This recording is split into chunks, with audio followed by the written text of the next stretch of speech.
How would you like a 15% discount to my daily email, the stack of stuff, the show notes, discounts to the conference, all of that? All you need to do is text the word show to 33777. You'll get the annual subscription with a 15% discount to my daily email. You'll get the stack of stuff, the links to the show notes, discounts to the conference, and so much more. All you have to do is text the word show, SHOW, to 33777. Text show to 33777.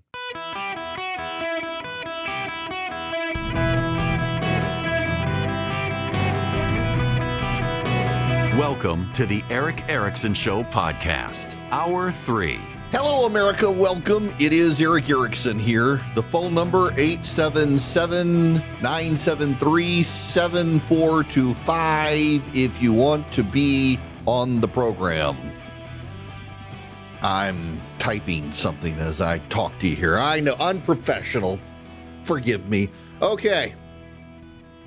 Hang on a second. What is it? What?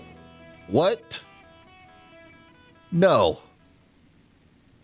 So I'm afraid if I mention it, well, all right, okay. But it could provoke him again. That's all I'm saying. Ladies and gentlemen, we have an issue. Someone has called repeatedly that AI is now in charge of everything. Your opinion nor mine matters not, because AI is in charge of everything now. And I need you to understand that I use AI, or at least I try to use AI. And AI is rather garbage.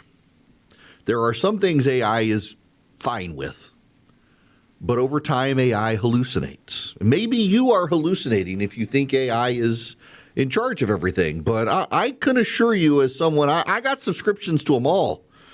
Gemini, Grok, OpenAI, Perplexity, you name it, OpenAI is ChatGPT. It's useful in some situations. It is. But then it gets stupid. And they can't figure out why it's getting stupid. They hallucinate. Now, the hallucination they believe comes from this. The algorithms are over time designed to please you and tell you what you want to hear. And because they are designed over time to tell you what you want to hear, they begin to alter reality to conform to what the AI algorithm tells it you want. And that leads to delusions where it makes stuff up to tell you things. So we apparently have someone who is calling and insists that all our opinions are now irrelevant because AI controls everything. And I can assure you AI does not control everything because anyone who regularly uses AI knows that AI to a degree is overrated. And, you know, this may be a proper segue into something. So I've been promising to write this piece. AI is not controlling everything, and I have to tell you that I actually support President Trump's position that we do not need a 50-state regulatory framework for AI. I actually think that is bad for the development of AI because AI is going to be developed. But when you have the states, each of them engaged in agendas to placate the bases of the masses in their states, each throwing out different regulations, it's going to slow down AI development in this country. It's going to be a very piecemeal, broken approach where other nations will get ahead of us in the development of good and usable AI. We are in an AI bubble, and I see people all the time say we're not in an AI bubble. We are in an AI bubble. This is the same thing as the dot-com bubble. How do I know we're in an AI bubble? I know because the way AI is being financed. I've mentioned this before, where NVIDIA invests money in AI company then buys a number of chips from NVIDIA equal to the NVIDIA investment. It's a circle. There's no new product there. You had the situation of OpenAI announcing it was going to invest in AMD. AMD stock skyrocketed. OpenAI then sold the stock and used the profit to buy chips from AMD. Y'all, this is not sustainable. It's not sustainable. This is going to be what brings about the demise of the current economic bubble. OpenAI and AI generally, but the company OpenAI, ChatGPT's parent company, I believe amounts to essentially Enron, WorldCom, and Global Crossing all combined. Enron, Global Crossing, and WorldCom were three major companies in the early 2000s that went belly up. Global Crossing had overexpanded internet infrastructure so much it couldn't sustain it, and it collapsed and went bankrupt. WorldCom and Enron were accounting schemes that went south, got away from them, and fraud allegations brought down accounting companies and others. And the math doesn't add up. That's not to say AI is going to collapse and go away. You know, the internet was built on a bubble. Go back to the late 90s. You had the massive internet bubble, whatever happened to pets.com, among other things. So remember back during the early 2000s, every single Super Bowl ad in the late 90s and early 2000s was for a .com company, almost none of which exist anymore. But the internet didn't go away. The internet is more useful and productive than ever. I think AI over time will become useful and productive. I just also think that it's overrated. I actually don't know of a company. There might be a company. I haven't heard of it. I don't know of a company that is willing to come forward and say AI is really getting them a return on investment. I know companies that are using AI that are becoming more efficient with AI. I actually know several companies that are hiring people because of AI because they're becoming so much more efficient. They can do more work quickly. But even those say you got to go back and second guess things. You got to double check. Talking to a buddy of mine last night, he operates as my CFO, does my books, and handles all my accounting stuff for my radio company. And he was saying that, accounting, your CPA, you're never going to get AI to be a CPA. And accounting, you're always going to want some accountant who can look at things. AI is not going to be able to look at things and massage the books and help you navigate where to put money and how to account for money and how to navigate tax issues in ways that an individual can do. AI is not going to be able to do that. You're always accounting may be boring and you may be bored out of your mind as an accountant, but you're always going to have a job. Accounting's not accounting. AI is not going to get rid of the plumbers and electricians of the world. I was talking to a friend this morning about I got a leaky faucet. I need to replace it, and she said, you can take a picture of it, get on ChatGPT, and it'll tell you how to do it. I said, yes, it can tell me how to do it, but it does not understand that I cannot do what it tells me to do. I am not competent to do that. My wife would. Well, she's out of town, so I probably could, and she would never know until she came home and the water damage revealed that I had screwed up. I could probably replace a sink. I can replace an electrical outlet. I'm pretty sure I could replace a sink. I could have ChatGPT guide me, but it'd be better if I had a plumber or an electrician. I just think this stuff is overrated. And I'm really, really, really concerned about these massive data centers. We've got one going in north of me, and it is going to be ginormous. What is it called? A giga center or whatever? It's one of the Google ones that's going to be massive. They've already got another massive Google center here in Georgia. All of you around the country, you're getting these massive data centers with the white noise they make at night. All for the distance, you hear the and you don't know what it is, and it starts to drive you crazy, and it's the data center 10 miles away. We got some people here, they're building one in a county, and they're freaked out by the water usage. Now, they don't consume this water. The water cools the equipment and then goes back out again, but everybody's freaked out. They're going to take all our water. Not really. That's not actually how it works, but people are scared of it. They don't understand, and they're signing non-disclosure agreements with local governments, and so it looks sinister even though it's not. But think about this. Your county puts in massive infrastructure for a data center that hires virtually not a single person. But you get a lot of tax revenue for now, and then it goes belly up. where are you going to get the money to cover the bonds? The data center's gone belly up. Where your county, your city, they're going to be on the hook for lots of money that's not going to get repaid by the data centers. And what are you going to do? Seize all the assets of the data center and say, well, the whole reason the data center went belly up is because the chips were outdated, and now the chips that used to cost $100 are now like 3 pennies. You're not going to be able to sell the stuff. We are headed into a financial meltdown of our economy because of the way AI is being built. The massive buildup. I hear people keep making this reference. I don't know where it comes from, but I've now heard it from about 5 or 6 different people that the only industry that overbuilt infrastructure before demand was there and survived was the railroad industry. The railroad industry built massive railroads around the country before there was demand, but the demand caught up pretty quickly. We've got these AI data centers building massive data centers, expecting a massive demand. What if the demand never comes? Because again, for all the people who this particular person calls in and says your opinion no longer matters for reasons, AI is all that matters and AI is in control. You must not actually use AI if you believe that AI is in charge of stuff. You must not use artificial intelligence if you believe that artificial intelligence is in charge of everything, because it's too stupid to form decent opinions. It's too stupid to function for too long. And the people who use it are getting dumber, by the way.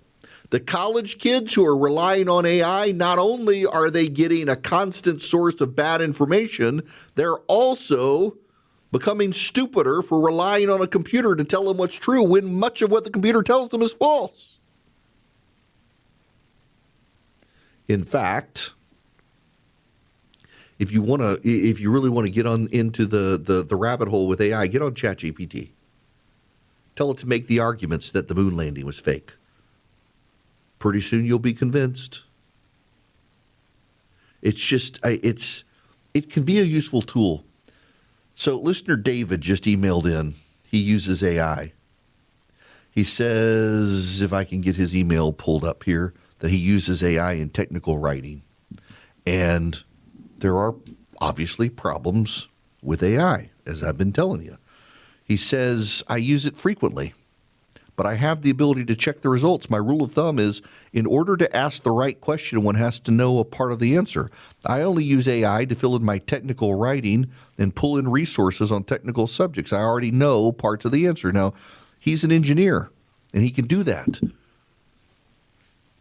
I'm telling you, and again, we got crazy caller calling saying AI is in charge of everything. I use it on a regular basis, and I'm stunned. There are things that I can use for, like this morning in my office.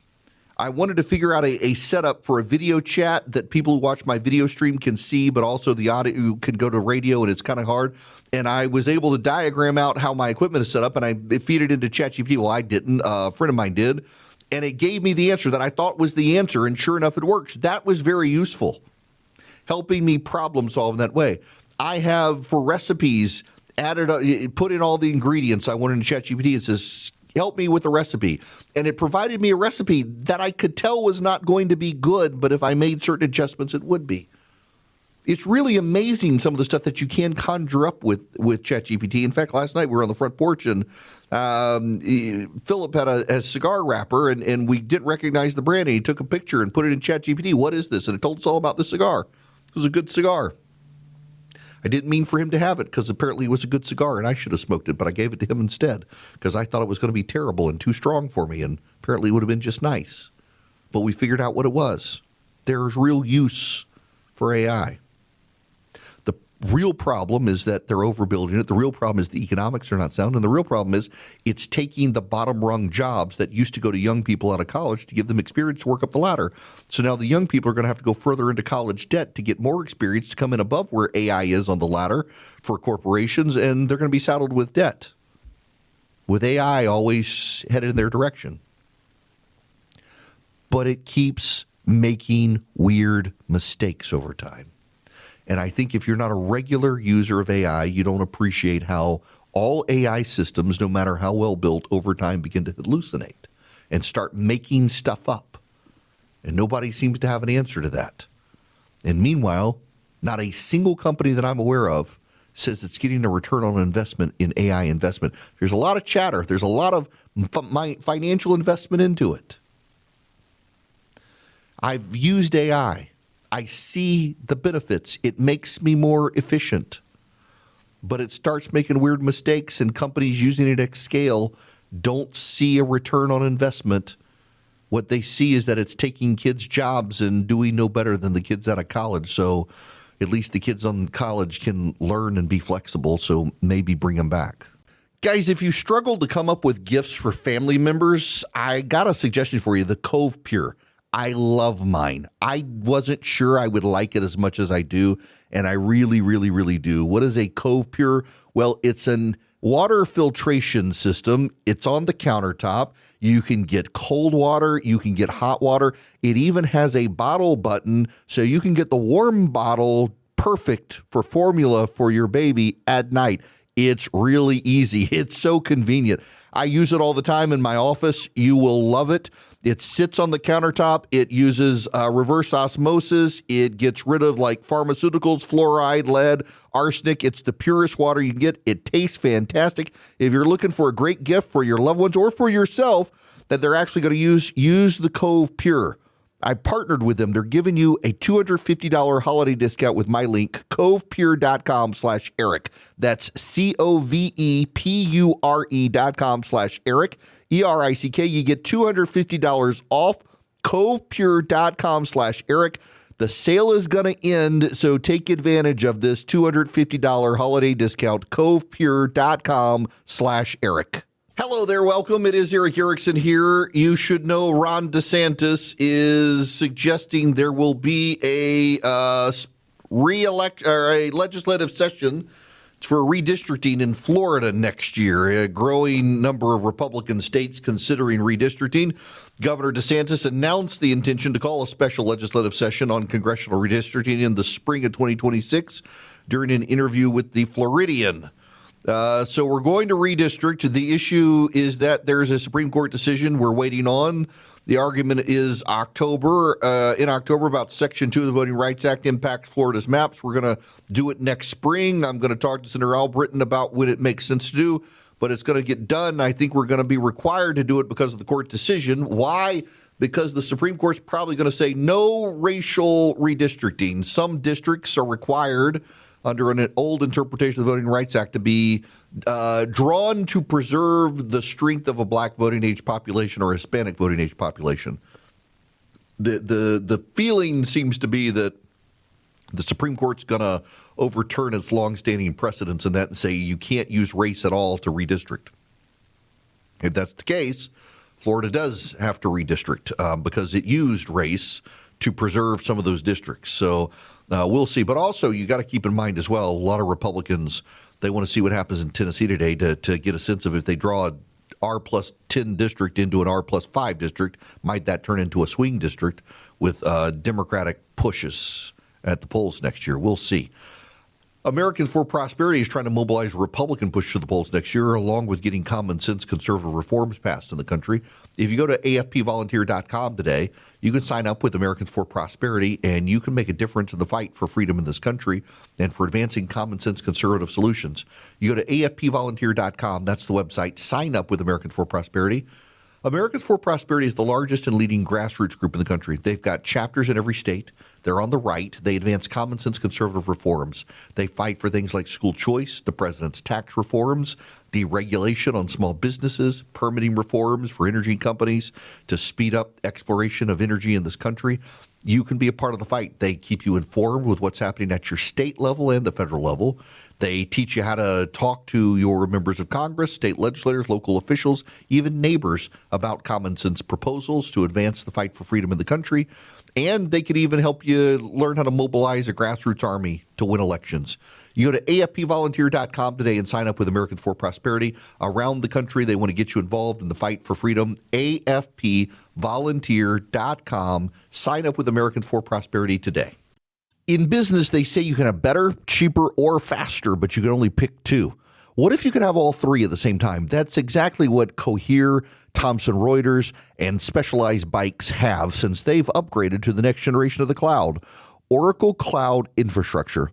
OCI is the blazing fast platform for your infrastructure, database, application development, and AI needs, where you can run any workload in a high availability, consistently high performance environment and spend less than you would with other clouds. How's it faster? OCI's block storage gives you more operations per second. Cheaper? OCI costs up to 50% less for compute, 70% less for storage, and 80% less for networking. Better? In test after test, OCI customers report lower latency and higher bandwidth versus other clouds. This is the cloud built for AI and for all your biggest workloads. Right now, with zero commitment, try OCI for free. Head to oracle.com/Erickson, ERICKSON. That's oracle.com/Erickson. Welcome. It is Eric Erickson here. 877-973-7425 is the phone number should you wish to be on the program. I got to put this story on your radar from the Washington Free Beacon because this is happening more and more here. This is about how the left is essentially engaging with judges to shape the climate change debate. This is from Thomas Kenanachi. I'm sorry if I'm mispronouncing your name, Thomas, at the Washington Free Beacon. The new venture fund, a behemoth left-wing dark money charity, wired $2.3 million last year to the law firm that dozens of Democratic prosecutors have contracted to spearhead high-stakes climate litigation against oil companies, according to its latest tax filings. At the same time, it bankrolled a group that advises judges on how to handle those cases. The new venture fund's support for the San Francisco-based Scher Edling isn't new. In fact, it has funneled nearly $11 million to the firm through a nondescript fund it has fiscally sponsored since 2021. In its latest tax filings, however, the new venture fund also reported donating $1.3 million to the Environmental Law Institute. The Environmental Law Institute is a Washington, D.C.-based legal nonprofit that trains judges on how to handle the very types of litigation Scher Edling is pursuing on behalf of Democratic states and cities. It's the first time the new venture fund has contributed to the Environmental Law Institute, and it signals the latest escalation in the fund's efforts to target the oil industry through the judicial system. It raises ethics questions about whether the fund is attempting to stack the deck by funding both the lawyers leading the cases, which are aimed at bankrupting the oil companies, and training that could sway judges to side with those lawyers. Since its founding in 2016, Scher Edling has received more than $16 million from the new venture fund-sponsored fund and has simultaneously taken up lawsuits against the oil industry on behalf of at least 9 Democrat-run states and more than a dozen Democrat-run cities, which are collectively home to a quarter of the U.S. population. The lawsuits accuse oil companies of causing global warming, deceiving the public about the harms of fossil fuels, and therefore bearing responsibility for damages stemming from extreme weather events. Scher Edling filed one such lawsuit on behalf of the city and county of Honolulu, Hawaii in 2020 in an attempt to force Sunoco, ExxonMobil, Shell, Chevron, and BP, among others, to pay for the cost of damages stemming from coastal erosion, tropical storms, and flooding in the state. In late 2023, Hawaii's highest court handed Scher Edling a significant victory in the case, with Hawaii Supreme Court Chief Justice Mark Rechtenwald ruling the case may proceed and that the court would not unduly limit Hawaii's ability to use its police powers to protect its citizens. As the case pended before the High Court months earlier, though, Rechtenwald participated in an Environmental Law Institute seminar and presented a course titled Rising Seas and Litigation: What Judges Need to Know About Warming-Driven Sea Level Rise. Rechtenwald participated in a separate Environmental Law Institute seminar related to climate litigation in 2022. It remains unclear whether other judges who have presided over Scher Edling's cases have participated in the ELI. The group doesn't disclose the names of participants and is tight-lipped about its activities.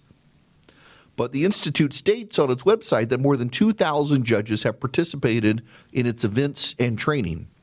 The group recently scrubbed the names of judges who it has worked with and who have heaped praise on it from its website.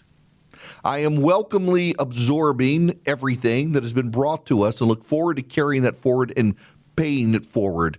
Indiana State Appellate Court Judge Sham Scheel wrote in a now-deleted testimonial. The deletions come after a Fox News report in July revealed an online forum that ELI created for judges to communicate about issues related to climate litigation. Participating judges used the forum to discuss the latest climate studies, state court cases, and upcoming environmental cases. The Institute removed the forum in August.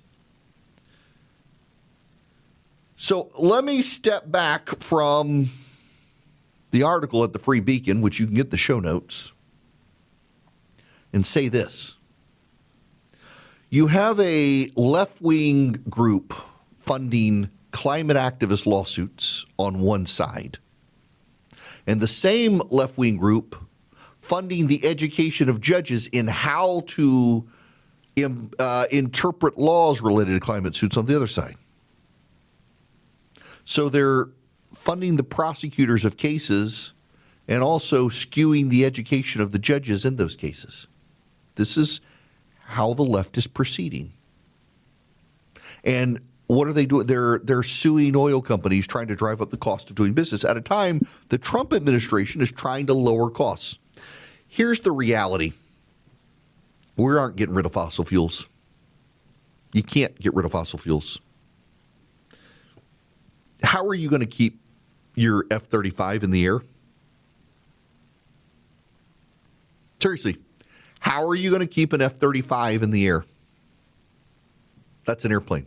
How are you going to keep a 767, Boeing 767 commercial jetliner in the air?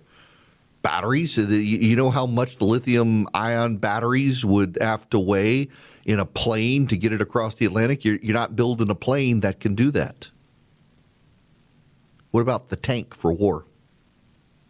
What about the tractors and the combines in the field? And the plastics, and the fossil fuels that go into certain clothing, synthetic fibers. You're not getting rid of fossil fuels. The left is trying to drive up our costs, though, to make it more difficult for the poor. The rich will be fine. You know, there's this weird dichotomy happening in the economy right now. In fact, there's a lot of economic data out there that suggests the economy really is breaking apart between the wealthy and the poor. Mom and pop business bankruptcies have hit a record high as debt rises. A 6-year-old federal program, according to Bloomberg, designed to help the smallest American businesses cut debt and get a fresh start, has set a record for the number of cases filed. More than 2,000 people in small firms filed bankruptcy this year under the so-called Subchapter 5 rules, which make it cheaper and faster to win relief from creditors. Creditors are just breathing down their necks, said Carol Fox, a court-approved trustee who oversees more than 24 cases filed in southern Florida. High borrowing costs, cautious consumers, and the Trump administration's trade war are weighing on earnings for the smallest businesses, while owners' optimisms fell to a 6-month low in October. The number of Subchapter 5 cases is rising faster than the overall rate of Chapter 11 bankruptcies, which businesses and wealthy individuals typically use to restructure their debts. People are defaulting on loans, acquiring credit card debt at alarming rates. The economy seems broken. You go out to Las Vegas, the high-end casinos are doing well. The wealthy are spending money in Las Vegas. It's the middle class that used to enjoy a family trip out to Las Vegas you don't find anymore because it's $50 for a steak plus a mandatory 20% gratuity, a 20% serving fee, a 10% tax, and all this other stuff. It should go bankrupt. Disney is struggling with tourists right now down in Florida, which is cheaper than Las Vegas, and still Disney's having trouble acquiring people to come to their parks. I was talking to a buddy of mine the other day. They went down there and were shocked that it wasn't nearly as crowded as it had been just a couple of years ago. And progressives are driving up the cost of energy with these lawsuits, trying to destroy the oil companies and trying to end fossil fuel production that can't end. It is impossible to get rid of fossil fuels. You're not going to do it. The world is too dependent on fossil fuels. And, you know, they moved the goalposts on this because for the longest time they said they want to end it, they wanted to get rid of it, and now they're like, well, we're not really going to get rid of it, we just want to reduce it by driving up the costs. And who pays the burden on the costs. You do. And if you're not wealthy, your costs go up even more.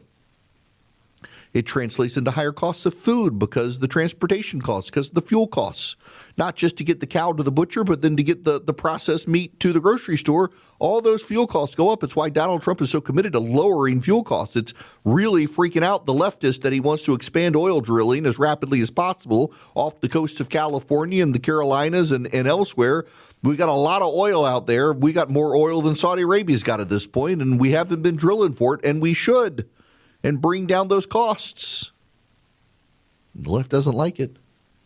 So now they're essentially conspiring with both judges and lawyers to attack oil companies, to make them pay for climate catastrophes that are naturally occurring weather events that they just don't like. And you're going to foot the bill ultimately with what you buy. They want to wreck the economy because they believe it's worth it. Glenn, you're going to be up next. Welcome to the show, sir. How are you? I'm fine. How are you? So, you okay? Yep. I go to McDonald's and I buy a cheeseburger. It's wrapped in paper. I take the paper, I wrap it up, and I throw it out the window, and I litter. Now, a McDonald's, so McDonald's, which sold me the cheeseburger, and the company that sold them the paper, they're not responsible for me doing the littering. So the oil companies are producing the oil, but they're not actually burning it and creating carbon. It's the attorneys, the judges, and everybody else that's burning the oil that's creating pollution. So it seems like they're suing the wrong people. They should. They absolutely should. And, you know, when I go outside and I get my beautiful SUV with my giant engine and I just turn it on for the sake of turning it on because I can and I can afford to fill it up, maybe they should come after me. You know, on the day that they make us all turn off our lights to save the planet and I turn on every single light in my house just to spite them. I mean, all the oil companies are doing is producing the oil and you know, I mean, they're taking advantage of it as well. Their plastics and their polyester and everything else they're wearing.